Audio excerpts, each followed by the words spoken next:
This video is going to show you how to teach basic portrait drawing to your students of any age. It's going to be the basic structure of the human face and how to show the students how to use that structure to draw the face in front of them, namely the model that's sitting in the room. So I'm going to go through the basic ideas and then also show you on the screen how to draw your example on your whiteboard for your students. So for this project, you're going to need some materials. Before you begin, you're going to be going over the art of Rembrandt. And so you're going to need some images of his portraits to show the students, to spark some discussion about how to draw people and how to use shadow to make them look realistic. Also, you're going to need a parent to sit and model. So that can be anybody who's able to sit still, really. Obviously, if you have a sibling in there and they're old enough to sit and model, that would be okay, but most likely you'll want an adult to sit and be the model. You're going to need pencils, drawing paper. If you have it, some type of light source that you could put near the model's face. We want to emphasize the light and shadow of the face, so having direct lighting will make that a whole lot easier for the students to see. And then lastly, you're going to be doing some general examples of facial structure for the students to see. So using a whiteboard and dry erase marker or some type of large paper and black marker to demonstrate these ideas to the students. So once you've talked through the portraits of Rembrandt and showed these examples to the students, then they're going to begin drawing the portrait of the model in the room. So they're going to have their paper be portrait layout. So the width or the smaller length will be at the top and the longer length will be going down. So rather than a landscape, it will be a portrait. Make sure they have the paper orientated that way. Now, the problem with portrait drawing is, number one, it's kind of scary. We're trying to draw a real human sitting right there, and usually it's not going to look that much like them. It can be a high fear factor going on here. And then secondly, the biggest hurdle is students just want to draw the basic facial features of a generic person without actually studying the face in front of them.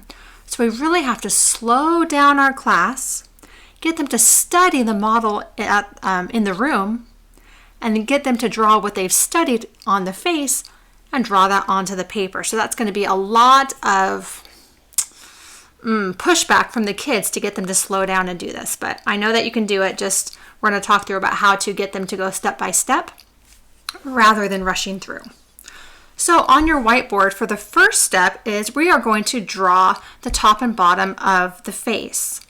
So we want to do the top of the head about 2 inches down. So I'm going to show you right here. I would put a dot there on my paper. Now, if the students don't know what 2 inches is, have them take about 3 fingers and place them at the top of the page. And then that's going to show them about, 2, or how many, depending on the size of their hand. Tell them a finger number and say, about 3 fingers down, put a dot. We also want to do a dot for the bottom of the face about 3 inches up. So I have a dot there. So now we know that our face is going to take up the majority of the paper, but we're going to have some space below and above it.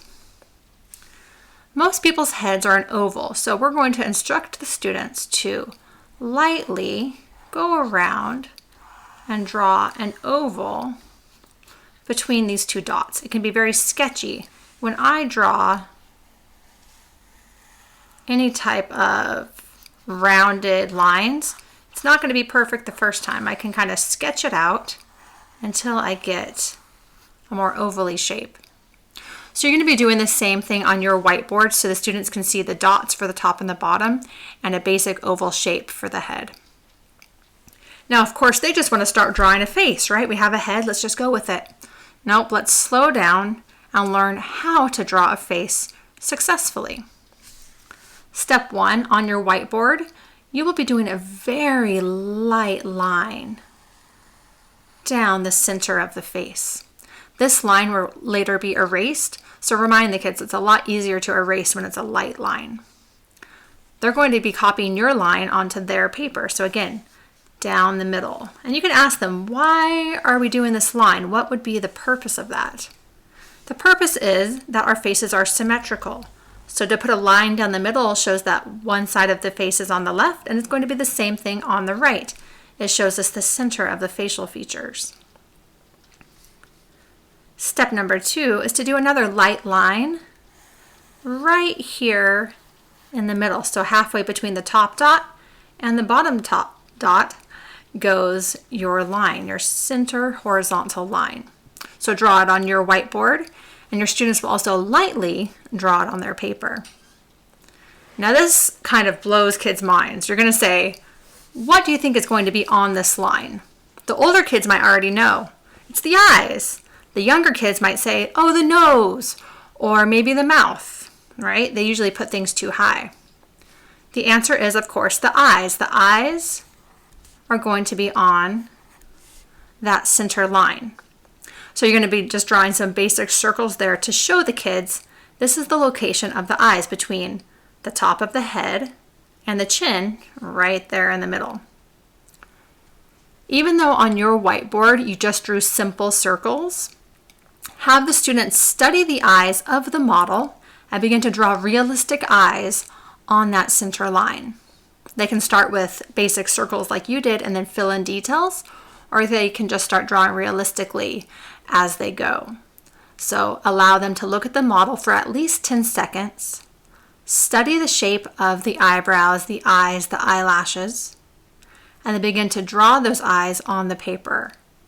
Remind them not to rush, that they should always be looking back at the model to know what it looks like, and then look at the paper again. Once the students have drawn the eyes, now we need to go to the next facial feature. And again, it's very mathematical. If we go between where the eye line is and the chin line, halfway between those 2 points, I'm going to do another very light line. This is 3/4 of the way down from the top of the head. Now, what goes at this line? Would it be the mouth? Nope. Would it be the bottom of the nose? Yeah, it would. So now their job is to study the model's nose, look at the lines and the angles, and to be able to draw that nose where it's resting here on that bottom line. I don't want them to draw the bridge of the nose. That's a no-no, so don't do that. They're going to be studying more of these features down at the bottom here, the nostrils, the bottom tip here, things like that. So anything around the base of the nose is what they're drawing, and it rests right there on the line. So you can draw a very generic nose on your example, but the students will be studying the model's nose and drawing what they see. Once they've done that, now we're going to do a third line. So halfway between the bottom of the nose and the chin, we are going to lightly draw a line. So again, you do it on your whiteboard to show them where it goes, and then they do that same light line on their paper. This line shows us where the mouth is. It's not the middle of the mouth, however. The mouth rests on that line. So if I wanted to do just a generic mouth here, I could do that to show the students that it's sitting on the third line that we've drawn. And of course, before they draw anything, they must study the model's face first. So make them stare at that model for at least 10 seconds. Think about the curving, angled, any types of lines they see. And once they've studied it really well, they can begin drawing that mouth on their paper. If they want to continue to go back and fix any facial features, they can. But basically, once all the students have done this face, they can add things like ears, which are between the eye line and the nose line. And of course, the hair, which is down on the forehead. That's why sometimes the head looks so tall, because we haven't had any hair yet. So we need to tell them the hair is going to help solve that problem of sometimes if it looks a little bit like an alien, for example. And of course, I'm sure the model has part of her neck showing somewhere, so we want to study that curved line that we see for that. Now, the focus of this assignment is not getting beautiful portraits that look exactly like the model. What you really want to stress during this assignment is how to break up the face into these sections, because every human face is basically the same. All our eyes are halfway between the top of the head and the chin. The nose is usually halfway between the eyes and the chin. And then the mouth is halfway between the nose and the chin. So if they memorize this basic structure, they can do a great job of drawing anybody's face. So that's the first point. Help them memorize the structure of the human face. And then the second point is to always study the model. Don't look at the model once and draw. Continually look back at the model's face as you draw. So as long as your students are hearing those things over and over again, they're going to get the point of what we're doing today.